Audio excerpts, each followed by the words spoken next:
few years back, when I was 17 years old, I went to a party. Everything was alright until the host started getting really intense and creepy. By that point, it was around 3 a.m., and I was pretty drunk. I decided to call an Uber in order to avoid any advances from the insistent guy. The Uber showed up, and I tried to sober up when I got in. The driver started making small talk with me, and in the state I failed to see the red flags. He started to ask me about the party I was at, and told him about the creep, and then he told me it was because I was short and cute. He then asked for my age, and sensing a weird vibe from him, I told him I was a minor, thinking that would deter any further advances, but it turned out a horrible idea. He was driving pretty recklessly on the highway, and I snapped out of my drunken stupor real fast. He then asked me to go get drinks with him that same night, and told me he really liked me. I quickly told him I'd get grounded if I stayed out any later, and that my mother was awake and waiting for me at home. Nice as possible when I told him I couldn't that night. He then asked for my phone number and told me we could go out the next day, so not being the first time some creep asked me for my number, I gave him my number but changed the last digit so he couldn't actually contact me. But then he actually dialed the number as I was getting out of the car. Of course, my phone didn't ring, and he started getting agitated and said I gave him the wrong number.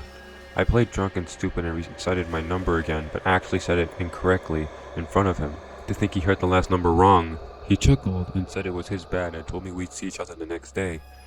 I made my way into my house and immediately woke up my mom because I was terrified. She claimed to calm me down and told me to go to sleep. So when I went to my bedroom, I started putting my pajamas on when I heard my phone ringing. The Uber driver was trying to video call me, and I lost it when I saw it on my screen. I immediately denied the call and then noticed he'd sent me about 15 messages asking what time he could pick me up and why I wasn't replying. Of course I blocked him right away and thought that would be the end of it. The next day I got a text from an unknown number and checked the picture and saw it was the driver. He asked me why I blocked him and started spamming me. I immediately blocked him. Over the course of the next month, I'd get messages from random phone numbers and it quickly became obvious it was the driver. I would always block him, but eventually I reported him on the Uber app and changed my number. The only problem is, he knows where I live.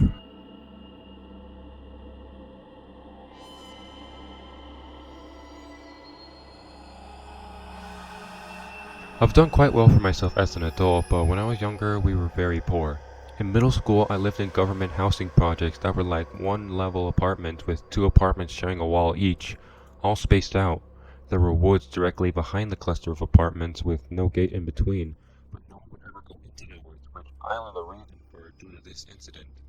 These apartments were very poor and could have easily been popped in or out, never mind a lock. The front door was somewhat sturdy, but with a good kick it would have easily been opened. My dad was a pretty stocky bodybuilder type, so I had a false sense of security and would leave my windows blindly opened at night as my room faced some trees that would blow in the wind. I loved nature and wasn't afraid of the dark, so I liked watching the trees as I fell asleep. Our apartment's front door was facing this woods, as was my friend's behind ours, with our building blocking their view.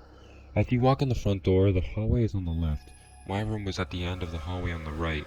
My big window that took up most of the wall was on the left, and my bed was sideways facing both walls so I could lay on my side and watch the trees.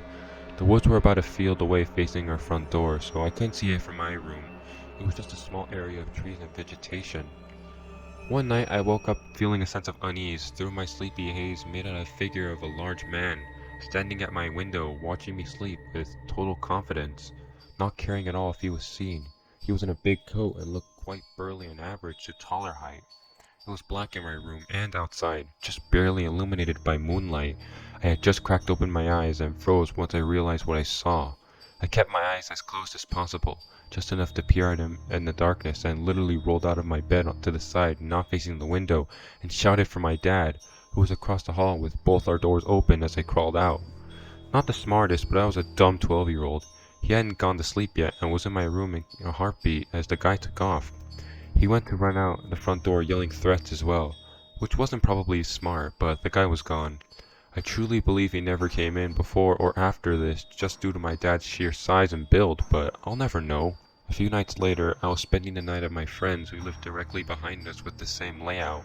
Her room was the first room on the left, with her window facing the woods/our apartment, blocking our view. Her sister was the second on the left, and her mom and toddler sister were in the room on the right, like mine in my own apartment. We finished watching Dave Chappell and went to do one another's hair in her room, with her older sister helping us, while her mom and little sister went to bed.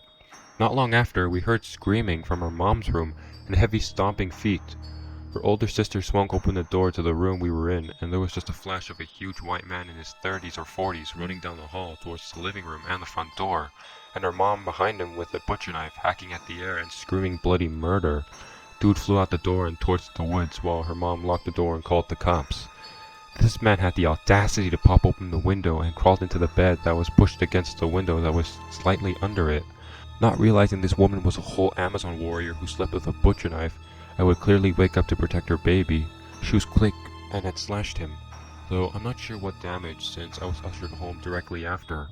The cops went into the woods looking for him and found him with another man quite similar to him and hiding out together. They were also responding to a call from a frantic mother whose little girl had been taken that day, as well as from our housing units, and they found her with those creeps. It had been all day and night she had been with them, and was around 3 or 4. They were taken to jail, and that's the last I've heard of it, as the adults didn't let us in on the adult conversation. Poor little girl was probably traumatized. I hope she's been able to heal. I can't imagine what could have happened if my friend's mom hadn't been so quick and slept with a weapon, or if he had decided to fight instead of run. I still don't understand why he didn't try to overpower us, but it was possible she injured him.